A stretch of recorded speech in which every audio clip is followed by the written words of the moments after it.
Hello and welcome. BA part 2 semester 4 के syllabus में एक शॉर्ट स्टोरी है अमृतसर आ गया, जिसके ऑथर हैं भीष्म सारनी। आज की इस वीडियो में हम इस शॉर्ट स्टोरी की समरी देखेंगे। तो एक ट्रेन है जो कि पाकिस्तान से इंडिया की तरफ जा रही है। ट्रेन के कंपार्टमेंट का सीन है जिसमें ऑथर बैठे हैं। ऑथर के सामने वाली सीट पर सरदार जी हैं और उस कंपार्टमेंट में 3 पठान व्यापारी भी हैं। एक दुबला पतला बाबू है और एक बूढ़ी औरत है जो कि कोने में बैठकर माला जप रही है। तो ऑथर के सामने सरदार जी बैठे हुए अपने जंग के किस्से सुना रहे हैं कि किस तरीके से वो बहादुरी से बर्मा फ्रंट पर लड़े थे, और साथ ही साथ वो वाइट सोल्जर्स का मजाक उड़ा रहे हैं। इसमें जो 3 पठान व्यापारी हैं वो दुबले पतले बाबू का मजाक उड़ा रहे हैं, और बाबू भी कभी कभी पश्तो में बात कर लेता है जिससे लगता है कि वो पेशावर को बिलोंग करता है। पैसेंजर बातें कर रहे हैं। भारत पाकिस्तान के बंटवारे का जो है उसका डिक्लेरेशन हो चुका था, तो वो बातें कर रहे हैं कि जिन्ना पाकिस्तान में जाएंगे या फिर बॉम्बे में ही रहेंगे। और इसके अलावा वो बातें ये भी कर रहे हैं कि लाहौर और गुरदासपुर ये पाकिस्तान का पार्ट होंगे या फिर इंडिया में रहेंगे।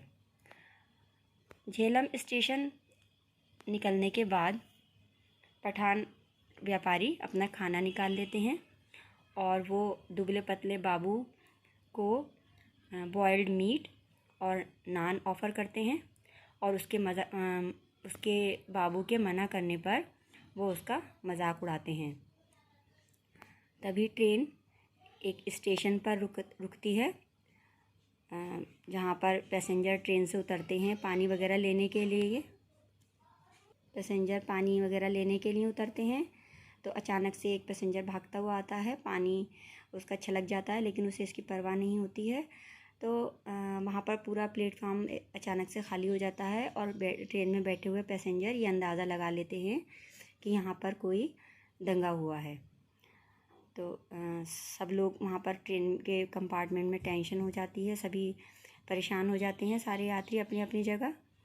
और तभी एक बूढ़ा व्यक्ति होता है जो कि अपनी पत्नी और अपनी बेटी के साथ कंपार्टमेंट में चढ़ने की कोशिश करता है, लेकिन पैसेंजर उसे चढ़ने नहीं देना चाहते हैं ट्रेन में, और पठान व्यापारी उसका सामान उठाकर फेंक देते हैं।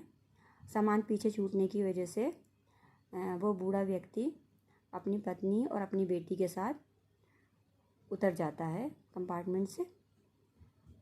उसके बाद क्या होता है कि लोग पूछते हैं कि ये कौन सा स्टेशन था, तो उसका जवाब आता है कि ये वज़ीराबाद था। वज़ीराबाद पाकिस्तान में है। तो एकदम से रिएक्शन जो पैसेंजर्स का होता है उनका रिएक्शन चेंज होता है। जो पठान व्यापारी होते हैं वो बहुत रिलैक्स महसूस करते हैं, जबकि हिंदू और सिख जो यात्री होते हैं उनमें टेंशन और बढ़ जाती है, वो और ज़्यादा परेशान हो जाते हैं। उसके बाद टाइम गुज़रता रहता है। ट्रेन हरबंसपुरा को क्रॉस कर लेती है और वो अमृतसर पहुंचती है। जैसे ही ट्रेन अमृतसर पहुंचती है तो जो दुबला पतला बाबू होता है वो बहुत ही ज़्यादा एक्साइटमेंट में चिल्लाता है कि अमृतसर आ गया है, और वहाँ फिर वो पठान को गालियाँ देने लगता है और उनको बुरा भला कहने लगता है। अमृतसर स्टेशन पर जैसे ही ट्रेन रुकती है तो पठानों के जो साथी होते हैं वो उनको उतारकर उन्हें दूसरे कंपार्टमेंट में ले जाते हैं। ट्रेन के दूसरे कंपार्टमेंट में ले जाते हैं। पठान उस कंपार्टमेंट को छोड़कर चले जाते हैं। बाबू बहुत गुस्से में होता है। वो स्टेशन पर उतर जाता है और बाहर कहीं से लोहे की एक छड़ उठा लाता है। जब वो वापस कंपार्टमेंट में आता है तो उसे पठान दिखाई नहीं देते हैं और वो बहुत गुस्सा होता है और उनको गालियाँ देने लगता है। उसे इस चीज़ का अफसोस होता है कि वो पठानों के साथ कुछ बुरा क्यों नहीं कर सका। ट्रेन आगे बढ़ती रहती है और उसके बाद क्या होता है कि रात होने लगती है, अंधेरा हो जाता है।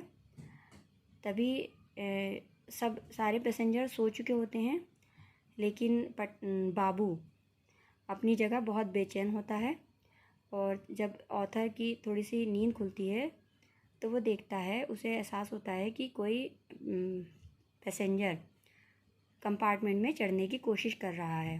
जब वो खिड़की में से देखता है तो एक मुस्लिम व्यक्ति होता है, एक बूढ़ा मुस्लिम व्यक्ति होता है जो अपनी बीवी के साथ कंपार्टमेंट में, ट्रेन के कंपार्टमेंट में चढ़ना चाहता है, लेकिन बाबू उसे चढ़ने नहीं देना चाहता और उससे कहता है कि तुम यहाँ मत आओ, यहाँ पर जगह नहीं है।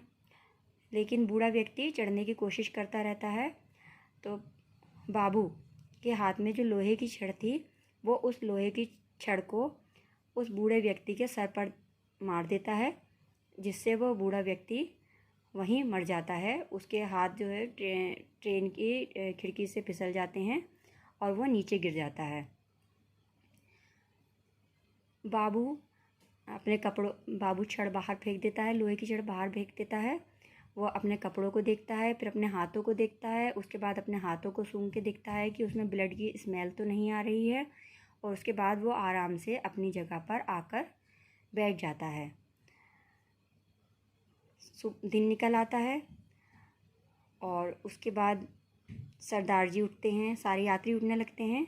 सरदार जी उठते हैं और वो बाबू की तारीफ़ करते हैं कि तुम तो बहुत बहादुर हो और देखने में तो दुबले पतले लगते हो, लेकिन तुम्हारे डर की वजह से वो पठान यहाँ से भाग गए, और अगर वो यहाँ रहते हैं तो तुमने तो उनका सर ही तोड़ देना था। ये सुनकर बाबू के चेहरे पर एक विभत्स सी मुस्कुराहट आ जाती है और वो सरदार जी को देखने लगता है। तो ये कहानी है जो कि दिखाती है कि बंटवारे के समय किस प्रकार से कितनी धार्मिक असहिष्णुता, रिलीजियस इंटॉलरेंस फैली हुई थी। आई होप आपके लिए ये हेल्पफुल रहेगी। Thanks for watching.